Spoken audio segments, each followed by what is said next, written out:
Dex, I know you're gonna kill this shit.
Yo, people, what you telling me? Back again for another footy talk. Lewis, man, what's good, my bro?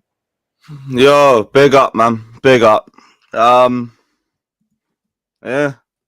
not much in it. Just the same old. We had a Chelsea game that just flew by. And then, like, I had the Manchester derby on in the background afterwards, and that shit flew by as well. So, here we are, innit? I hear it, bro. You know what I'm saying? I'm glad I didn't watch the Chelsea game. Usually I watch you guys' game, so that's how I started the season off, bro. But your football's got progressively worse, bro. And I'm glad I watched the Liverpool Fulham game because it was a lot better, man. But I don't know, man. I mean, that game actually had goals. That game seemed end to end. Your season's just fizzling out, bro. At this point, you just need to win that Conference League, bro. Because at the moment, like that's the only silver lining of the season at the moment, bro. Your season's kind of just deteriorating. I still think we can get top 5. Like this result ain't really changed anything for me, and like City still didn't capitalize on it. And this is the top 4 race in general. Crap and inconsistent.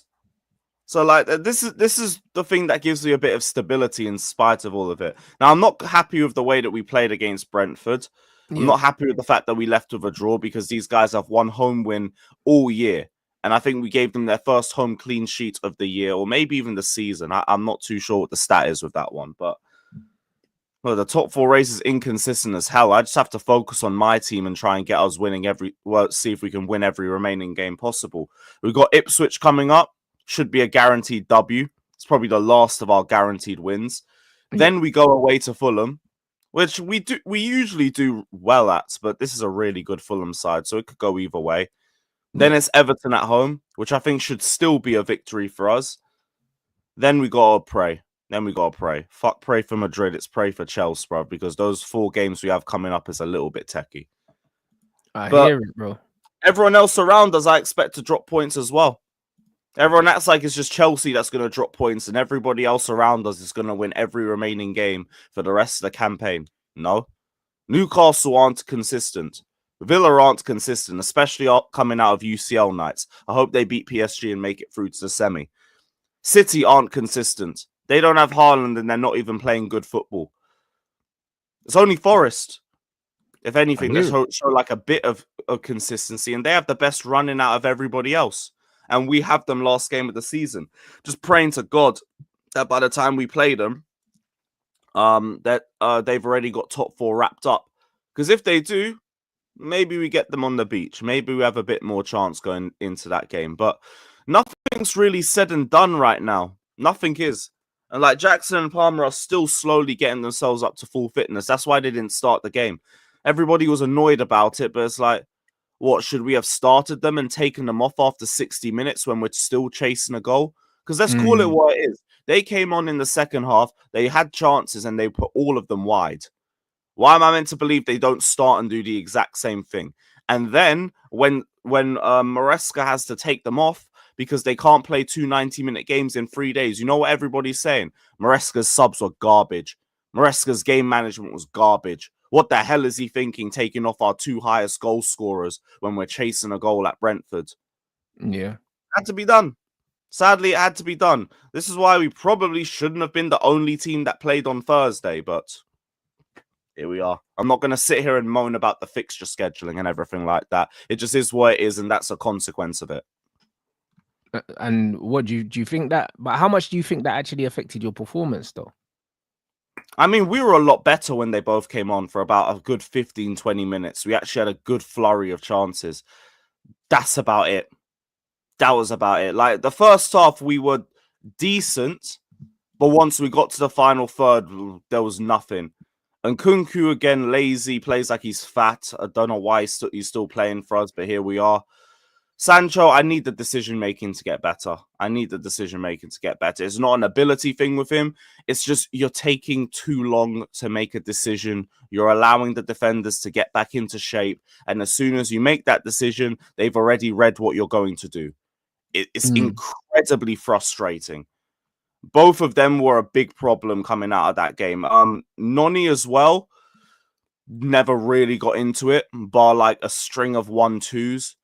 Like, didn't really get involved at all. It was only the substitutes that really started to do anything for us. Neto tried to test the goalkeeper, actually got one of his shots on target. Jackson came on, instantly started stretching the defense, instantly was giving Enzo options to make passes to. My only problem is just he still put everything wide. But look, this is just Nicholas Jackson at this point. He's going to give you so much in-game, but it's just, please, where was the finishing from the first 3 months of the season, man? I don't know where that's gone. Palmer, another thing, like everything was going wide from him. Enzo, everything was going wide from him. And it was just a crap attack. Obviously at the back, like, Chalobah was good aerially. Sanchez is still a bum, but what's the point of even getting into it? So whatever, water's wet, London's blue, Sanchez is crap. Reece James, good on the left-hand side. This is why, like, I'm sick of people trying to run this Maresca narrative of, oh, we got at Pochettino for playing players out of position, but no one's getting at Maresca for playing players out of position like Reece James at left-back. But we got annoyed at Poch for playing Chilwell at left wing. You know what the difference is? James is good at left back. Yeah. Chilwell is shit, let alone at left wing. James can play left back. I think he won man of the match against Newcastle earlier this season playing left back. And if he didn't, he probably should have won that because he was sensational that game. For whatever it's worth, he bullied Garnacho at left back. Then he went right back and he went on the right hand too, and then he bullied him there as well. Like he had a good job against Mbuemo. Now he had a couple chances too, but it was one of those games where it was a good like battle between the pair of them. They both had good moments, so he can play there. So I'm not going to listen to anybody say, "Oh, we're not going to have the same energy from Maresca with certain players out of position." When he does it, for the most part, it makes sense. When I see James in the midfield, it's because we don't have Lavia, and it's because we need some physicality in the midfield because we're getting bullied there with only Caicedo. So you put Reece James in there. Reece can play off the left-hand side. He's already shown it in enough games. Enzo further forward, he actually makes him better further forward than Poch did. Because he actually knows when to box crash. He's actually getting involved in terms of key chances in the final third now. And he's actually getting more goals and assists through there too. When he's playing players out of position, for the most part, it actually makes a bit of sense. When it was last season, we're playing Chilwell on left wing. We're playing Colwell at left back. Like, that makes any sense? I barely want to see Colwell play centre back. Then I want to talk to me about left. Gallagher on the wing. Like that's just off the top of my head. Disassi, he was moving mad. Some of the decisions he was making they weren't making any sense. You couldn't rationalize any of them. And at least most of what Maresca does, I can try and rationalize it. There's some stuff that I don't understand. Like I keep saying, Maresca is not innocent, but people can act like it's the worst part of what we have going on right now. I've been looking at recruitment before anything this season. Last two, like I've spoken enough times about how bad the last two windows are. And if we get UCL, I don't give a damn about this Wade structure anymore. Go get me a striker. Go get me Osimhen immediately. Mikel's come out speaking in his podcast about how we're still his number one pick. He still wants to join Chelsea. He wants to break all of Drogba's records, be the guy that took Chelsea back to the top. Go get him for the Club World Cup. Forget even in July. I want him in as soon as the window opens on the 1st of June. Get him ready and registered for the Club World Cup. Our chances for that competition skyrocket as soon as we get him. Neto will suddenly look a lot better with him there as well. Likes of Noni too. Because he's a direct forward. He's someone that you can cross the ball to because we love crossing to absolutely nobody.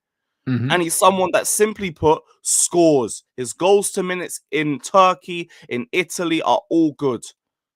Bit injury prone. And I get people might be a bit concerned with both going to AFCON. I won't front though. 1 month out of 9. If that's what I've got to part with, whatever. Go get another striker then. The AFCON thing, bro, that's not a reason to not sign someone. I'll be honest. That's foolishness. Do you know what I mean? No, you just got to make sure that your squad is equipped well enough to deal when they're not there. It's only a 1 month thing. Yes, that's it. So like, just go get another striker. People talking about Jonathan David there on a free. Run that 1 year, Jonathan David. If you don't like the game time after that, sell him, make some profit. There, even fits like the club's model of flipping. Yeah, you're not wrong. I might as well be a fucking sporting director at this rate. I would have got this club patterned way before these sporting directors could. But this is the mad thing at the moment. This is the mad thing at the moment with what's that? Yeah, there we go. That's the mad thing about your sporting directors and that at the moment. It's like at the beginning they were getting a lot of praise, but in retrospect, it looks like your approach it's not optimal. We haven't strengthened the team. This is why like people talk about keep the same energy from last season, and it's so stupid and disingenuous. Last season, we built on the team that finished 12th. That 12th place team was garbage. We haven't built on the team that finished 6th. The only place where you can tell me that there's improvement is the wings. Yeah, it seems like false depth, man, all through the squad. Yeah, like Mark Hiu barely only gets Conference League minutes when he's fit. Jorgensen don't play. Dewsbury Hall were trying to sell. Joao Felix were trying to sell. Who else? Tossin came on a free. No needle mover. He's all right. Just all right. Neto ain't good without a striker. Sancho's good first half of the season. He's not been the same Sancho since. Like, you look at this window, it's not been great. And then what do we do? What did we do in January? We bring in Matisse Mugu so we can hold on to him for Strasbourg in the summer. Great. And now we got a bunch of other transfers that we got for next season, which is good. Like Asugo coming in with Andre Santos, with potentially Ugo Chukwu. That gives me insane depth in midfield. Nice. Whatever. That's something that can help me next season. I still need the striker. The centre-back, you've got Mamadou Sarr coming in. We probably need another centre-back on top of it. Petrovic is coming back. That should pattern the goalkeeping situation. Next season should be a lot better for us. Yeah, but if Petrovic comes back, is there any guarantee that he plays, though? It's one thing Petrovic coming back, but unless you get rid of Sanchez, you have to think that he's going to be the number one. Look, I'm really just thinking with basic common sense with this, because like there's no way. There ain't no way Petrovic, who you've literally taken out of the squad because he couldn't play out the back last season, which I understood he couldn't play out the back last season, but you took him out for that reason. And now he's got the best passing stats in Ligue 1. Now he's looking like one of the best well-rounded young goalkeepers in Europe. There ain't no way he don't end up being our number one going. Forget next season. He's back for the Club World Cup. I don't even want Sanchez playing the Club World Cup. You can play him against that Tunisian side in the group stage if you really want to give him pity minutes. Bar that, he shouldn't play a minute for us. He should be there, and he should be there for the Club World Cup. We were trying to sell Sanchez last season. Now do it by force. Throw him into the bomb squad.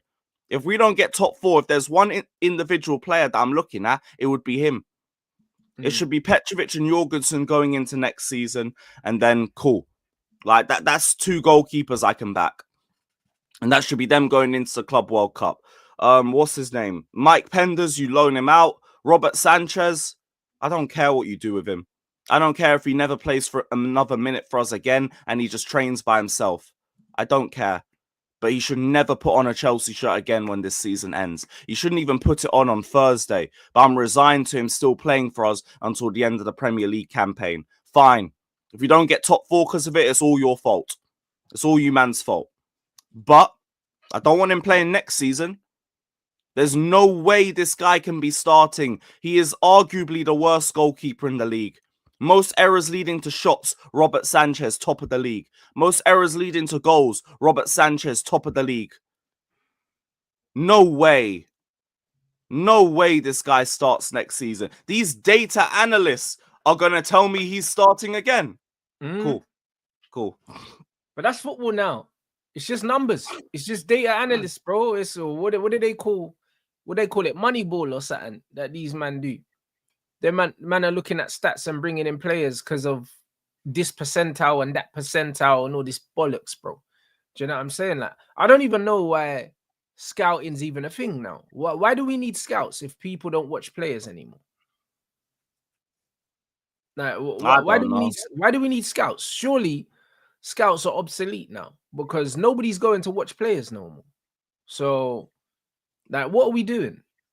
Like, what are we actually doing? Because when I look at Chelsea's recruitment, it looks like these men had a spreadsheet and they just looked at loads of stats and they said, all right, cool, get me that player, get me that player, get me that player. So why do we have scouts? Like, why do people actually go to games and watch players anymore? Why? Because they've got everything at their hands with the Y Scout. And then on top of that, they've got the numbers and the spreadsheet. So between the data and the applications, that these men have, why do they even go to games anymore? Why do they go, bro? Just a chance to enjoy some hospitality food, innit? Must be. A couple of condiments and all of that. Because, Y Scout can just do the job for a lot of them.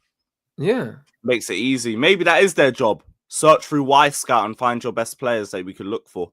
It's a joke. And then earn like 5-6 digits a month off that. No, it's crazy, man. Football's in a very weird position. Although I say that someone really had to go and look for a starting goalkeeper for this project, and they looked at Sanchez. But this is what I'm trying to say, bro. Like, I'm not going to sit here and pretend that I'm well versed on goalkeepers. When I watch football, the goalkeeping position is the last place I look for players. You know what I mean? Because listen, if a goalkeeper makes a few good saves, yes, they will stand out to me. But ultimately, I don't look at goalkeepers. Do you know what I mean? So I couldn't tell you who's good, who's not good. But the fact that Chelsea, you have so many keepers, bro. You have so many goalkeepers, and none of them are good enough to be the main guy, bro. Like, there's probably arguments for most of them. Yeah. No, it's only Petrovic has any argument. It's not even for anything he's done at Chelsea. It's what he's doing in France right now. His only argument before that was that he was just better than Sanchez. And it weren't even by much. It was, okay, he knows he can't play out the back, so he's not going to stupidly make a ground pass for 10 yards to the opposition. He's just going to hoof it and pray. We're probably going to lose possession of it. I'd rather that higher up the pitch than Sanchez, who's just going to give away key chances every game. That was it. And he weren't great at his near post. Sanchez weren't great anywhere. That was a difference. When I saw Petrovic, I thought that he was the best goalkeeper that you had from what I had seen. I hadn't seen him. I'd only seen him play like 2-3 times. I thought he was your best goalkeeper. And I struggled to understand why he wasn't your main goalkeeper. Especially when you look at Sanchez. It was because Maresca wanted a goalkeeper that's comfortable playing out the back, and he wasn't. Sanchez isn't comfortable playing out from the back, though. But it's like, I hate it, but he would try to. And it's more like maybe for Maresca, it's something he could work with. I don't get it, because Petrovic has gone to Strasbourg and Liam Rosiner has got him playing out the back. So it's like, couldn't you have just, coached him? But this is my issue, because the mad thing is, yeah, it's like when I look at Onana for United, for example, like we brought him in, yeah, because he was supposed to be better with his feet than David De Gea, but really, it's just like you're so shit with your hands that the little bit that you might have been better with your feet, like it's not an upgrade. Like it's not even good playing out of his feet for it to even be worth it anyway. But this is what I'm trying to say. Like Sanchez, even if he's slightly better with his feet, he's not an upgrade. Yeah, I agree. I completely agree. So it's just one of them ones where sometimes it could seem like, all right, cool, this one attribute is the reason why my man's playing, but you have to look at the overall skills and weaknesses of the goalkeepers. And for me, we haven't upgraded in the goalkeeper department. Do you know what I mean? We've either gone sideways or we've downgraded. Do you know what I mean? One or the other, because he's definitely not better. He's definitely not better. Yeah, I've seen United fans tell me that Onana's as bad as Sanchez, and I didn't clock you guys had it that bad with him. It was like awful, bro. Yeah, he probably is as bad then. I don't watch enough United to confirm it, but for me, if you're saying he's as bad as Sanchez, then boy, that brother is helpless. Nah, it's peak, bro. You know what I mean? It's actually peak. You lot, big up everyone inside. Make sure you run up the likes. European week. Who have you guys got? We got Legia Warsaw away. Is that who you were resting the players for, blood? When I saw your lineup against Brentford, I was like, why are you resting players for fucking Warsaw, blood? Nah, it's not even resting with that in mind. It's because they're playing 2 games in 3 days, just coming off injury. It's just a risk that Maresca didn't want to take. Against the shitter team, though? Look, I hear that argument, but it's like you got to look at what's in front of you. Because like, who's to say that they don't just pull up with an injury for that, and then they don't even make the game further? I mean, on Thursday. Like, look, we're the only team that played Thursday. We had the early kickoff on Sunday. It makes more sense to like bring them on second half. And same way, the likes of Jackson and Palmer, they came on, they had chances, they put all of them wide. It wouldn't have made a difference. That's what I was saying earlier. It's either they come on in around the second half or they come off around the second half. Now, if they come off at 0-0, it looks a lot worse than if they come on at 0-0. And even then, like Somali Flames saying, they came on against tired legs and did nothing. So it's like, it is what it is. No, I hear it. I was just baffled when I saw the lineup because me too. Warsaw away from home, you could literally put out a changed team and you're supposed to beat them anyway. Do you know what I mean? Like top four is not solidified for you guys yet, and you need it, bro. Do you know what I'm But saying? even You then, I need don't it. think this is cut and dry for Legia Warsaw like that. Like we said the same thing for Copenhagen, and we produced one of the worst first halves I've ever seen. Until we brought on a few better players in the second half, and then we were able to get through with a victory. So it's like I've seen us not be embarrassed, but just look a bit toothless and just. I hear it, but I think over two All legs, around there's protect absolutely no chance that Warsaw beat Chelsea. So Same. I would have Same. thought that the priority would have absolutely been to beat Brentford. It was, but you have to protect these players' fitness as well. Like, we got to remember, we've got a long year coming up in terms of football. We got the whole Club World Cup coming afterwards as well. Like, I wouldn't want to risk them like that.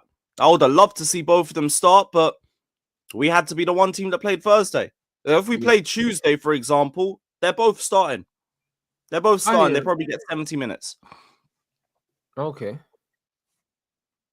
Fair. But yeah, like I agree, like it will be difficult for the players in terms of the atmosphere, but it should still be enough for us to get a victory in that sort of game still. But I think it'll be a bit of a tight result, and then we see it out in the second leg. No, I hear it. I hear it, man. Bruv, it's tonight. It's tonight's Real Madrid Arsenal, isn't it? It's tonight. Yeah. Yeah, Hala bruv. Madrid and all of that. Shout out Rudy. Listen, I'll be praying for Madrid later on. You know them way there. You know what time it is, bro. Man, I'm looking forward to that game. It's gonna be shit game, but I'm just looking forward to the magnitude of the game. I'm looking forward to what the game means, what it symbolizes more than what it's actually gonna be. It's gonna be an awful game of football, isn't it? Like two teams that don't really play good football, but you would think that the quality that Madrid have in attacking areas is gonna be enough to see off Arsenal over the two legs. Is the first leg's at Arsenal, right? Yeah. Yeah, man. What are you saying for that game, bro? Could go either way, but I still don't really see Arsenal leaving with a win. More maybe a draw or a defeat. Now, if Real Madrid get any sort of victory, the tie's already done, in my opinion. They're not going to the Bernabeu and winning. No chance at all. If their only hope is to leave with a draw or even better for them, a victory. And I don't see them winning. I don't think they got the firepower for it.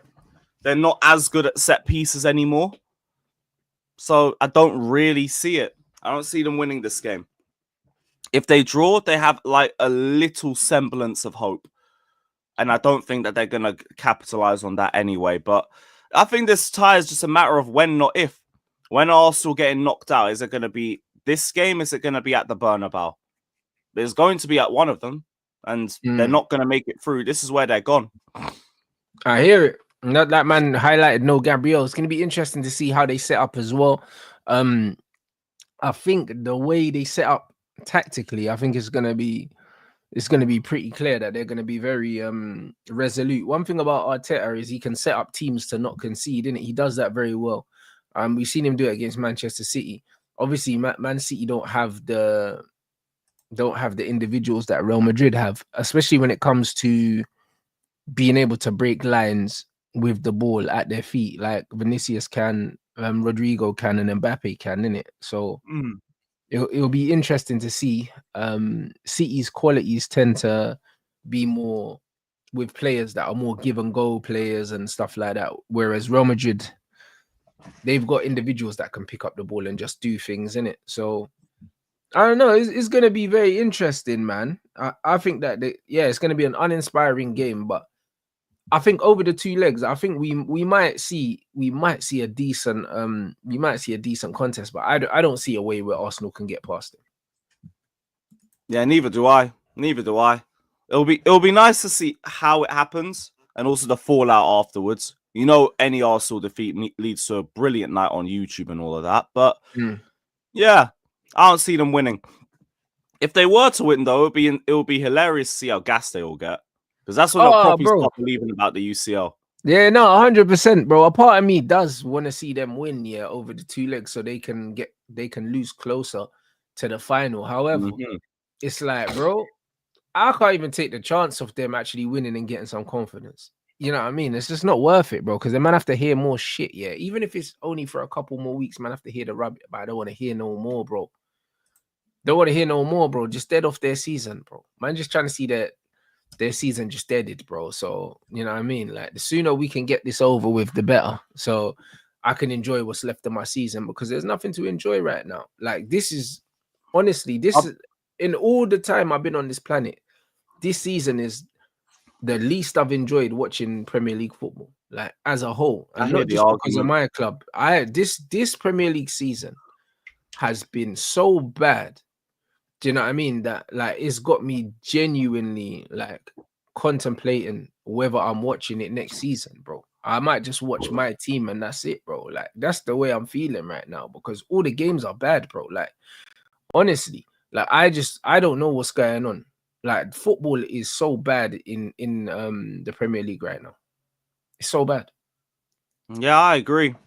Like there's not really any hype like that anymore. Like the derbies look dead. Oh. It's like we're watering down like what works as a foul or not. It feels like it's becoming more like a non-contact sport over here. The atmospheres are getting worse because they're just pricing fans out of football left, right, and center. Like it is just it don't feel the same. It really don't feel the same anymore. And like it's good when your team's playing well, but that's about it. Everything's just a bit like just robotic and all of that. That's why like, if people tell me they don't like Maresca because they find the football boring, I'm like, okay, cool. Like at least you're being honest. Like as soon as people start doing revisionism from last season, or they start waffling about how we're a lot worse now, then I stop listening. If you're just bored of Maresca's football, you know what? Fair enough. Like, at least you're just being real about it and just saying you prefer end-to-end football, whatever. I don't really agree, but I understand. I can understand the narrative. Because there will be some times where I'm sitting there watching Chelsea, I'm thinking, oh, fuck me, this is a drag. This is actually a bit long. But I get it. It's a natural feeling to have. Just don't lie. No, I hear it. Like the way you man are playing football right now, it's like there was at the start of the season you were scoring loads of goals, bro. You know what I mean? And now it's like 0-0 Brentford. It's like when you're watching Chelsea, it's like where did the goals go? Where did they go? Honestly, first half of the campaign, no one really respected us like that. So they come out and give us a bit of a game. Now that people are starting to respect us a little bit more, and they've also figured us out a bit, you're getting the low blocks and you're getting the teams that are very compact in the middle because they know if they keep the middle compact, we've got nobody to cross to. So we're going to be stuck in the horseshoe of death formation, moving the ball between the wings and the centre midfielders, just trying to create gaps in their back line. Because that's the best thing that we can do. We'll get forced into crossing the ball and there's nobody to cross the ball into. This is why when man were doing that stat about Sancho not having a cross all year, I was like, good. Who's that to cross to? Don't care. Well, there you go. Like Neto's got great crosses and they go to no one. Exactly. Like he's got loads of crosses. They're not going to no one. So that's not the answer. But this is, again, why I feel like it's a lot more easier to defend against us now. If we had an Osimhen, for example, who is good in the air, there's a lot more dynamism to the way we play. Now we can actually still be a threat in spite of the low blocks. We don't have that. And we know that the striker was meant to be the target because we looked at Duran, we looked at Omrodion, we looked at Osimhen. So it comes to recruitment. The bigger problem this season has been recruitment. We did not get a player of Fofana's profile and he's been injury prone all season. We did not get a player of Lavia's profile and he was injured all of last season. We did not get a striker with box presence and aerial threat. We wanted that all summer. And look, Maresca's got the team improved on last season because last season we were rotting in mid-table under a terrible manager. The reason why we haven't progressed even further is recruitment. And that's why my energy has gone towards the sporting directors more this season. I just don't get why some people can't notice that because we improved last season and we've barely improved this season in terms of bringing in players. I hear that. I completely hear that, bro. And that's what I mean. But how does that get remedied though? This is the thing. Like, how does that get wage remedied? structure now. That's how we do it. Forget like the wage structure is great and everything. You've done everything you need to do, but we're now in two different situations. We're now in the situation where we get UCL, and none of these players have really proven that they can push us to being title contenders, except Palmer and Caicedo. Everybody else is already above the wage structure. Your likes of Cucurella, your likes of Enzo Fernandez. So you bring in Osimhen, or we don't get top four, and these players have proven that they can't even get us that with a decent coach. So you go and get players that are going to be the difference, and you put them on numbers that are above everybody else. And if they don't like it, they can cry. The only players that I could hear asking for a pay rise just off Osimhen joining would be Caicedo and would be Palmer. If they ask for that, give them what they want and give them an extra 2 years too. I don't care. Everybody else in the plans though for your owners, or is that supposed to be rigid? Rigid until we get into the UCL. Then everybody gets a 30% pay rise, and then that should make it a lot easier to work with. And also, like, you're getting so much extra money off being in the UCL and being in the Club World Cup that you should be able to do it anyway. So it's like, look, these hold on. You see the 9-year contracts and the low salaries. That always going to be put in place while you're outside of the champs? Yeah. 30% pay rise for smart, everybody once we're in the UCL. That's actually smart. That's what United have the 20%, 25% pay cut thing anyway outside the Champions League. We've already got that, but our base salaries aren't as low as yours. Yeah, so and like you lot have got it the right way around, to be fair. Yeah, but that's why I'm like, the base is now set. You've set the youth base with all of them on those long contracts with those wages, so they can't really say anything about it. And only Palmer and Caicedo would be able to have the nerve to ask for more money, and it'd be like, cool, give them what they want. Give Caicedo another 2 years as well. You haven't extended his contract yet. But yeah, for everybody else, if they complain, tell them to shut their mouths or sell them. They ain't done enough. It's as simple as that. As simple as that. So you give Osimhen whatever money that he wants, and then try and pattern the defense, and everything else, to be honest, you sort out with loan players coming back, and then we're good. Fair enough. And then you've got a team that should be contending for the title, just like that. Well, they should be, but I don't know. At first glance, now you don't look like you're close to doing that, bro. And it's weird because on paper, you should be a lot closer than you're currently looking at the moment. I know, but it's I think you don't look 1 or 2 players away. It looks worse than that. Honestly, though, I think the strike would have made so much difference throughout the season. So many games that we drew or dropped or lost, we would have won with just a bit more ruthlessness in the final third. And that would have been the difference maker. And like Petrovic as well would mean that we don't have nearly enough, the same amount of errors leading to goals. So there's less goals conceded. Like, deep it. We've got the 4th best defense in the league with probably the worst goalkeeper in the league. Deep that. So, like, a goalkeeper coming in makes the world of difference for us. So I don't really feel it's weird. Like, I think we are just a couple of signings away from being able to contend. We really are. And then the rest just players coming back. Santos and Asugo should be giving us the best midfield depth in the league. Esteval, when he's ready, like, he's going to be a star. I don't know whether it's going to be straight out. I'm not going to demand anything from him immediately. But at the very least, he should be some solid depth for us from the start. Who else? Quenda don't come until 2027. We've got Mamadou Sarr coming in. He's been balling out at Strasbourg. Same thing with Petrovic. That's all good depth coming in. So just go get the striker. Go get the quality striker and we're good. That should be the difference. Fair enough, bro. You know what I mean? And who is that striker? Is it Osimhen? Yeah, Osimhen's the one for me. I think he's the best profile. Gives us the aerial threat. He's a proven goal scorer in multiple leagues. He's gone and won a league title as a key player. That's enough for me. That's the best option on the market, I think. Fizz. Do you know what I mean? But it'll be interesting. That's one thing I'll say. I'm not really sure, man. This season has changed my opinion on loads of things in this league. Do you know what I mean? The way you lot started off, I thought, yeah, you lot are right there. I thought that you lot would be in would be in the conversation this season. I didn't think that you could win it, but I thought that you would be doing better than you are doing. And I didn't think it, to be fair. Like, I thought this form would be what we'd have would be what we'd have this season, because this is top 4 form. Like, we haven't been good away from home. We haven't won away from home since December. We've also been unbeaten at home since December. You know what it is? Inconsistent. You know what that is? It's the top 4 race. Inconsistent. What we did first half of the season was sensational, but I thought we were overachieving. That's why me and a lot of Chelsea fans were running chill guy gimmick. I feel like a lot of us have forgotten why we were running chill guy gimmick. It weren't a joke. We're not in a title race because we were never going to be in a title race. We were never going to maintain it. Like, it was just, it's nice to be here.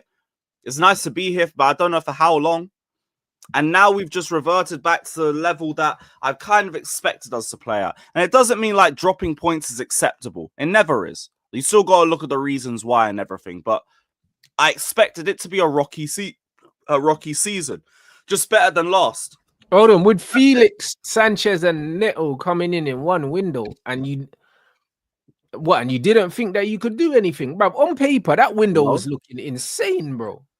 Robert Sanchez in goal, and I'm meant to compete for a league title. No chance. No, I hear it. But on paper, that window looks serious. That looks scary when I was looking at that. Because Neto was one of the highest kind of rated wide players in the league outside of like the big teams. Do you know what I mean? And then Joao Felix is Joao Felix and Sancho is Sancho. Like, when you got all 3 of them in the same window, I was like, hold on, like, these man mean business. Yeah, but we didn't get a striker. We had Sanchez in goal, and the back line never had anybody that really moved the needle like that. We had Fofana, who just came back off and never playing in the entire year before that. So, like, it was a big question mark. Levi Colwell's getting his first starting season playing centre-back. Badia Shields come off a terrible season. Disasi's not proven anything. And then there's a goalkeeper problem. I thought there was just way too many question marks for there to be a title race. I hear it in terms of like the names that came in and everything, but if you look at the squad, like, backline weren't proven, goalkeeper weren't proven. If you had one of the 2 proven, I might be able to hear it. A quality defense and that bum in goal, you could probably account enough to be able to compete for a league title. The same thing in reverse. If you have a quality goalkeeper and a meaty defense, that might be able to you might be able to work with it. We had both. So with that and no striker, I didn't think was going to be enough for us. It weren't just going to be Jackson all season and we'll be able to work. I hear it. Man said we wasted so much time on Dewsbury Hall and stupidness with Gallagher, Amarodion and Felix. Yeah, that was a madness. I'll be real. The Dewsbury Hall signing, I don't understand. People were saying that apparently, even though it looks like it, saying that it wasn't Maresca signing and Chelsea were looking at him anyway, but like, nah, bro. Like, how? Like, do you know what I mean? Like, when I first saw it, I thought, yo, this is a Maresca signing. And he's gonna use it. So did I, but the board were the ones that pushed for it. We got those reports like on the day of the transfer. It weren't a Maresca transfer; it was a board transfer, and you can tell because like Maresca's given him barely any faith throughout the campaign. He's giving him nothing, and like that's someone he's worked with regularly last season, and he still had minimal trust in him in for Chelsea games. So it's like it doesn't look like a Maresca transfer. It just seems that way because he played under him. I hear it. No, it's a mad one. I can't lie, bro. And yeah, Dewsbury Hall hasn't been an issue for you lot, but it's one of them ones. It's a very strange situation you find yourself in where you sign a player who played for the previous manager, and then it looks like it wasn't the manager's decision to sign that player, if that makes sense. If Man United went and signed a player from Sporting, and it turned out that Amarim didn't want him or wasn't asking for him, like, I would find that strange personally.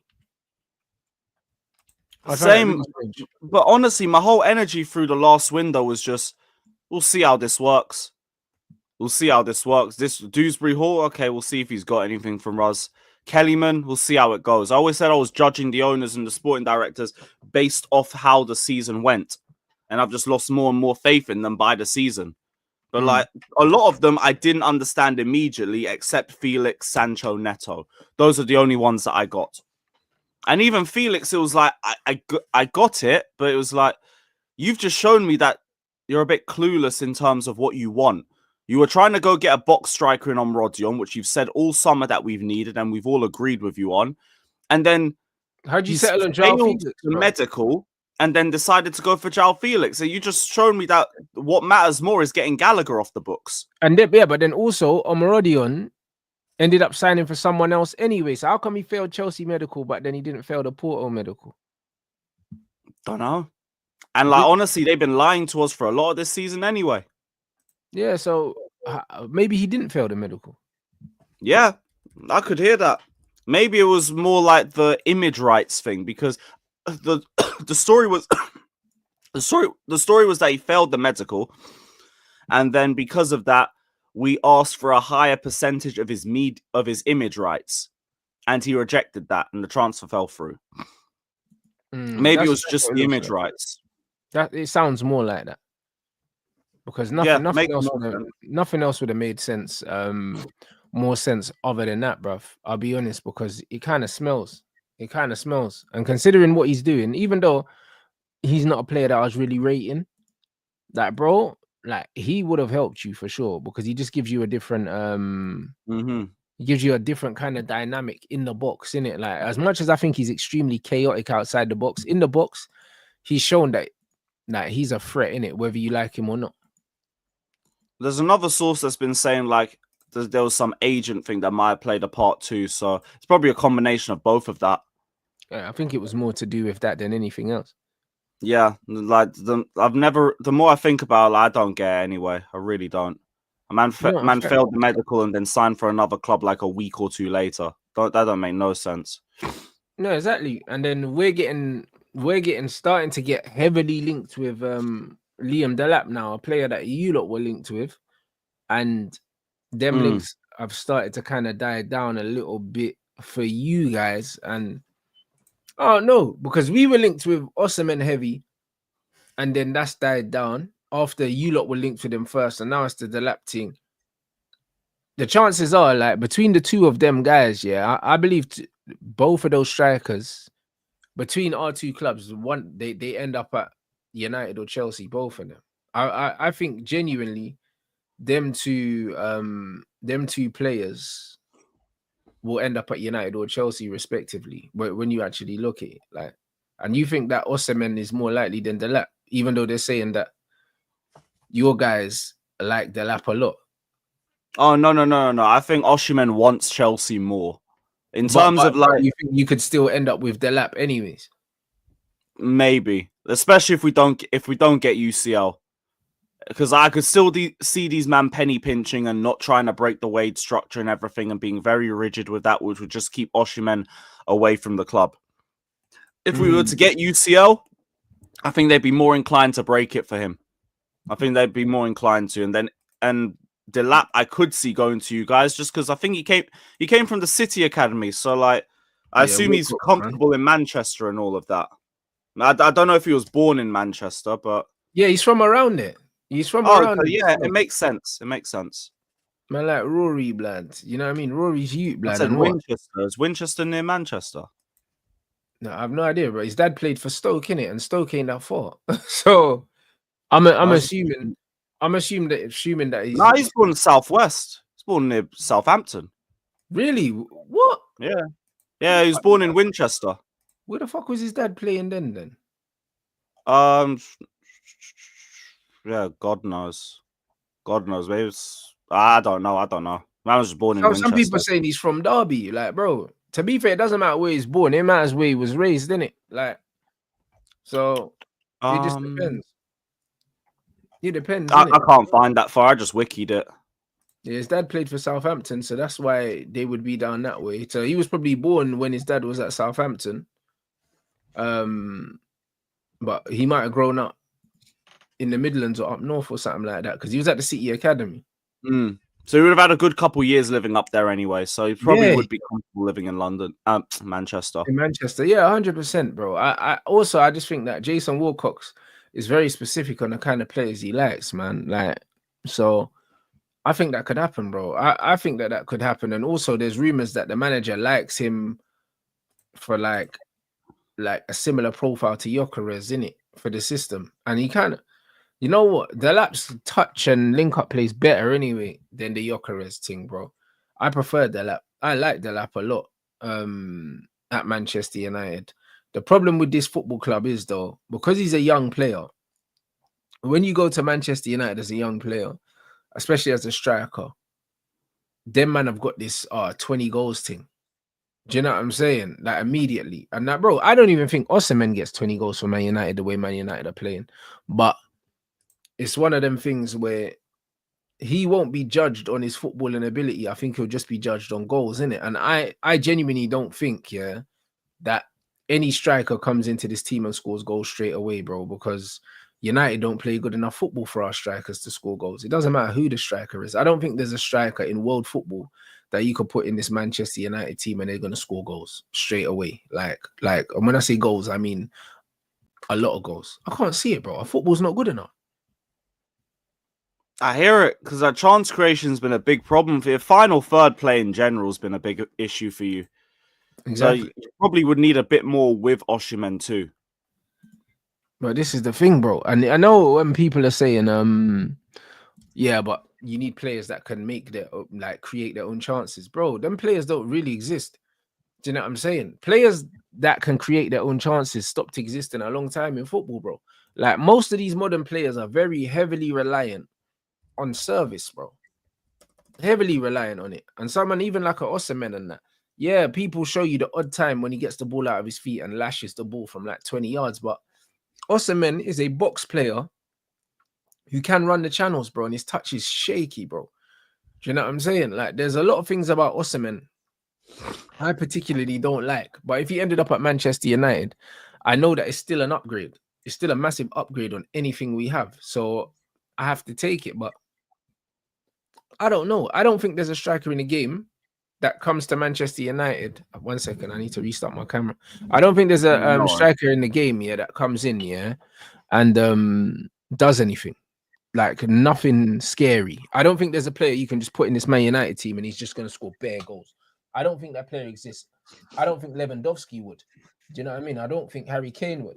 I think whoever you put in this Manchester United team right now is struggling to score double figures Premier League goals. They're struggling just because we don't create fuck all.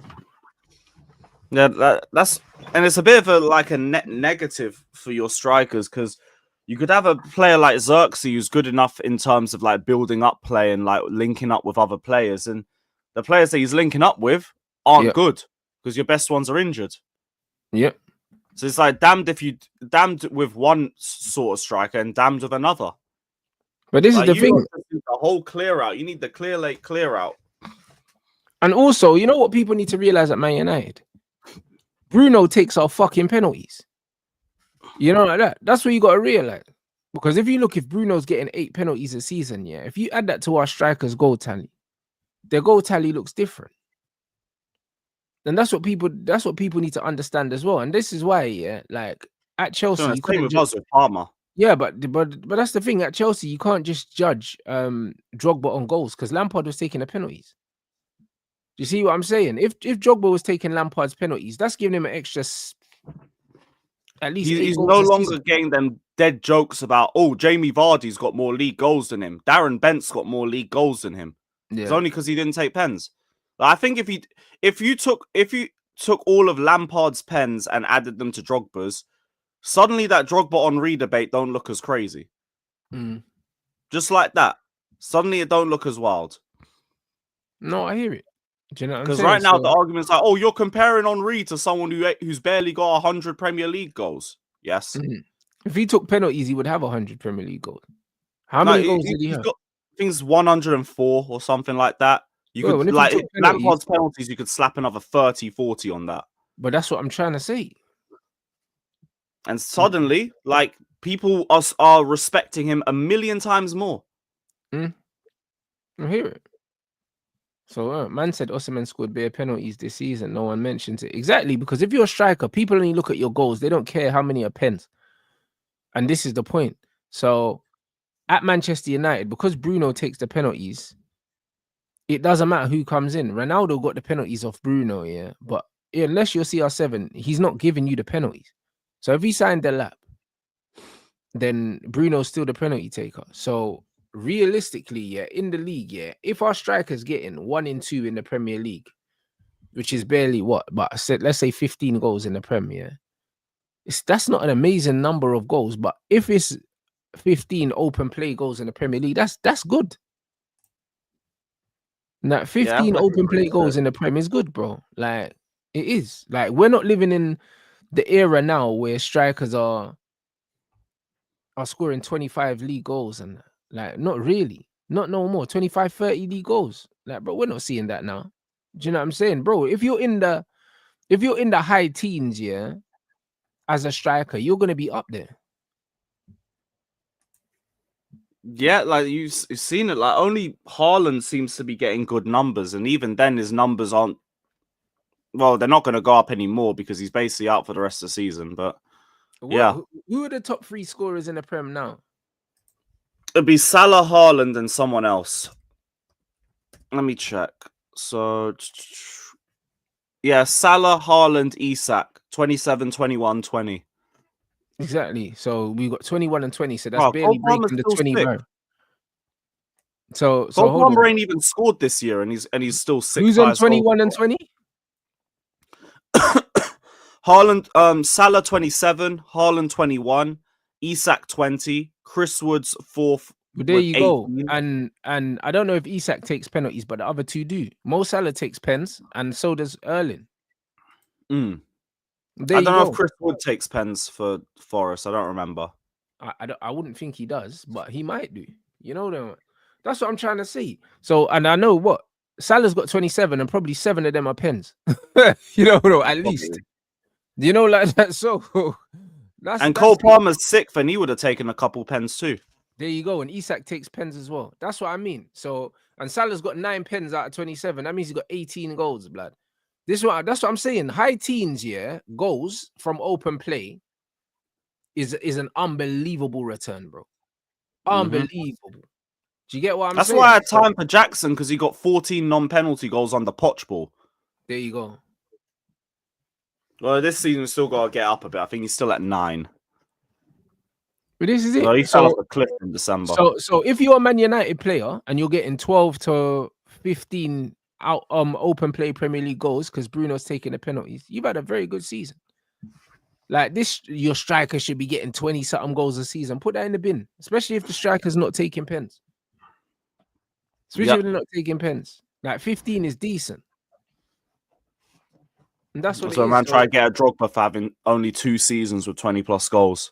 Well, there you go. Like what? Kai Havertz scored 14 or 15 goals last season, and I don't think actually no. At the beginning, they did give him them sympathy pens in it at the beginning. Yeah. But he still scored. He would have scored about 13 anyway. Like 13 goals from open play, which is a solid return, bro. And Arsenal fans complaining about the striker, bro. Your left winger's not contributing. Like your left winger's a bigger problem than Kai Havertz. Do you know what I'm saying? He could at the very least facilitate a good left winger. But it's like you got 2 bombs in there. Facts. You know what I'm saying? So, like, bro, people need to have a look at that. People need to have a look at that. I didn't hear about this Phil Foden chant thing. And people were telling me in the chat, someone was saying something about his mum and that, but I don't understand. Did you hear something about? Yeah, they were chanting, Phil Foden, your mum is a slag. But why were they doing that? What happened to his mum? I don't think anything happened. I think it was just like, you know how football fans are like, especially with derbies and shit. I don't get why everyone's talking about, oh, this is so offensive. We need to kick this stuff out of football. You man want to just neuter everything about this sport, bro. It's derbies and he's saying something about his mum. That's not right. Shut up, for goodness sake. But why did they decide that his mum was the target? Derby. No, I hear it, but why did they decide that his mum was a target though? Like of all the things, you think it was that situation where she got banged in the face and Foden did nothing? I know, but that was ages ago. That's the only thing I can recall about his mum. Yeah, that me too. Like everyone's doing the whole, this is offensive. We need to kick this stuff out of football. Okay, how about we just don't chant at the football and lightly clap? Oh wait, we do that already, and people complain about how dead the atmosphere is. Then when man want to be a little bit tribal and cuss out other players and cuss out their family members, like, no, this is too far. This is too far. Shut up. Like, I'll be real. I hope the United fans do it again in the next game. And I hope the City fans go back and they say something about one of the United players' mums. Fuck it. It's a derby. Oh, you shouldn't bring mothers into derbies. Woke nonsense. Fuck. Fair enough. No, bro, like, I don't understand it, innit? But it's one of them ones where you can't really police what fans say. Like, do you know what I mean? Man singing about man's mum, but it's like, you know, like, what can you do, fam? Like, it's peak. You know it's what, peak. Foden? You know what you can do? Score. You're Score, right. cut your ear to the crowd and everything. Like, there you are. No, I hear it. There's a response. No, you're right. I'll be honest. Like, you're actually right. Like, as much as it's mad distasteful, it's like, what do you expect? What do you expect man to do? Man said Troy Deeney defended United. Of course he did. You know what I mean? Troy loves a bit of shithousery, so I'm not really surprised. But personally, it's out of pocket. But that's what football fans are. Yeah. And that's part of the fun of like going to games and going to heated matchups like that. It's just like being pricks. Football fans are pricks. Like, I think it goes too far when it's like racist or xenophobic stuff like that. When it's the racist stuff, like, man don't really complain about it like that. Like, they don't, innit? They don't care, bro. Yeah, I get told things get said and done about at the football. That's what I get told. And it's like, okay, if that's the energy, what the hell should I care about mum jokes? Oh no, a mum joke. Whoop-de-doo, man. It's so sad. Now, man is saying, where do you draw the line? But I'd say racism and xenophobia. Yeah, that's actual discriminatory stuff. Yeah, that's not it. mum jokes. It's true. If man saying your mum's a slag, yeah, do you know what I'm saying? Like I said, that's why I wanted to ask if there was any context, because do you know what I'm saying? Like, it's one of them ones where I'm not saying that she is or she isn't. I'm just saying if something happened, it's just like, remember they were singing the song about Jamie Vardy's wife saying that she was a snitch and that. Like, it's one of them ones where I found that funny because it was proven that that was right. She was a snitch. So they sang the song, you get me? And like, say for argument's sake, she's a slag, innit? And they're calling her a slag. Is it really a crime? And that's why I'm trying to say, like, I don't really know like where the line is. Do you know what I'm saying? Because it's like they might not be lying. You get it? Like, I don't really know. I don't know. Either way, the line is pretty clear. Just nothing discriminatory. Other than that, who gives a damn? Especially in derby games, like, fuck it. I want everyone to be arseholes in that sort of game. Because you want to build a toxic atmosphere. Oh no, let's make it as toxic for them as possible, but let's not bring family members into it. It's a little bit too far. No, you're right though. You're right. It's like football's kind of like that. It's out of pocket, but I feel like a lot of this stuff, yeah, they're trying to sanitize football too much, innit? That's the words I was looking for. They're trying to sanitize football so much. In the stands, madness has always been said in the stands. Yeah. Madness has always been said on the pitch between players and to the referees and all these things. Do you know what I'm saying? Like, they're trying to over sanitize football with the VAR and all of these other things to the point where it's like football's lost. It's lost its edge, innit? It's awful now. Like we said, we watched the Manchester derby, yeah. There weren't one derby challenge in that game, really. Do you know what I'm saying? Like, there wasn't really there weren't no challenge that made me know that this was meant to be like a derby. Like this, it was so tame, bro. Now, I get what you're talking about, because even Chelsea Spurs, every time there's a little clash like that, there's always heated like tackles, big moments, all of that shit. Yeah, facts. There wasn't that in the Manchester derby. There wasn't that. Do you know what I mean? And I don't know why there wasn't that. I really don't know why there wasn't that. But the game just looked like a training match, bro. That's what it felt. That's what the intensity felt like, you know? So I don't really know no more, bro. I really don't know what going for these so-called rivalries or anything like that. Yo, I hear it. Like, that game was probably like the worst high-profile derby I've seen this season. They just ended up slapping it on the background while we were doing the match review for the 2 p.m. kickoff. I don't know. Maybe that was an anomaly in terms of like that game, because I've seen heated moments of like both Arsenal, Chelsea, Spurs, and everything. I think that derby was just a special disappointment.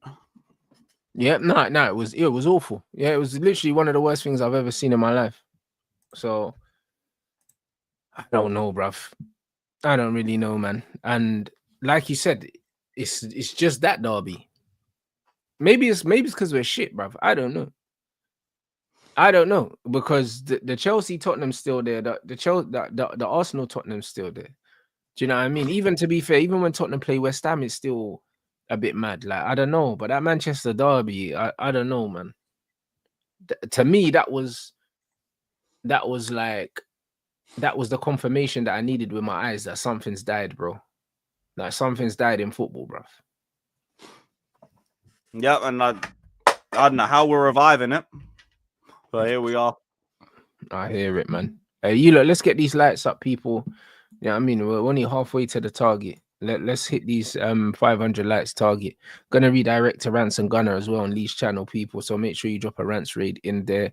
The link to Lewis's channel is in the title. Let them know what you got coming up for the rest of the week, my bro. We got a capital conflict with Northside and Mike's at 6 p.m. and then straight into the Arsenal hate watch afterwards. So yeah, a la Madrid. Big up. I hear it, bro.